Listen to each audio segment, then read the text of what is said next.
Assalamualaikum warahmatullahi wabarakatuh. Di hadapan saya ada buku berjudul Etika Beribadah berdasarkan Al-Quran dan As-Sunnah. Buku ini ditulis saya dan juga ditulis oleh sahabat saya, Haryanto Alfandi. Buku ini diterbitkan oleh penerbit Amzah Jakarta pada tahun 2014. Jumlah halaman buku ini terdapat 202 halaman. Dilihat dari judul buku ini, Etika Beribadah, maka jelas bahwa buku ini membicarakan bagaimana etika seseorang dalam beribadah. Di dalam Islam, ibadah ini dikelompokkan menjadi dua, yaitu ibadah yang kaitannya langsung kepada Allah dikenal dengan ibadah mahdhah, yaitu hubungan vertikal antara seorang hamba dengan Allah, hablum minallah. Ibadah yang langsung kepada Allah sebagaimana sholat, sebagaimana juga puasa. Tetapi ada yang kedua, yaitu ibadah ghairu mahdhah atau ibadah yang implikasinya kepada sesama manusia, yaitu ibadah sosial, hablum minannas, hubungan antara seorang manusia dengan manusia lain. Ada etika-etikanya, tidak asal seseorang melakukan ibadah tanpa ada etika, tanpa ada petunjuk, maupun tanpa ada berdasarkan ajaran. Semuanya ada etikanya, ada ajarannya, ada sumbernya. Oleh karena itu, buku ini membicarakan tentang bagaimana etika seseorang dalam beribadah.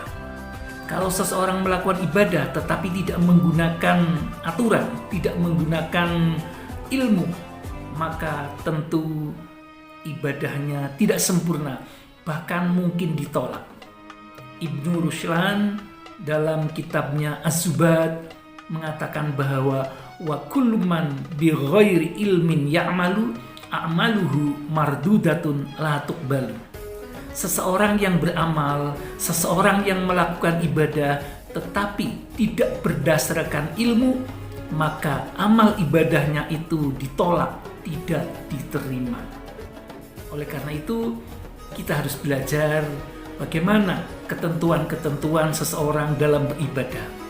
Etika beribadah membicarakan tentang bagaimana seseorang melakukan ibadah tetapi menggunakan etika. Bagaimana seseorang bertoharoh, bersuci. Bagaimana seseorang melakukan tayamum. Bagaimana seseorang melakukan wudhu. Bagaimana cara etika melakukan sholat. Bagaimana etika seseorang melakukan ibadah zakat. Bagaimana seseorang melakukan ibadah puasa, haji, dan seterusnya. Itu berdasarkan sumber atau juga ketentuan yang berdasarkan Al-Quran maupun As-Sunnah. Maka itu dengan membaca buku Etika Beribadah, kita menjadi tahu bagaimana seseorang melakukan ibadah tetapi ada sumber, ada etikanya, ada ketentuannya. Tidak asal melakukan ibadah tetapi tidak berdasarkan ilmu atau tidak berdasarkan etika. Bagaimana etikanya?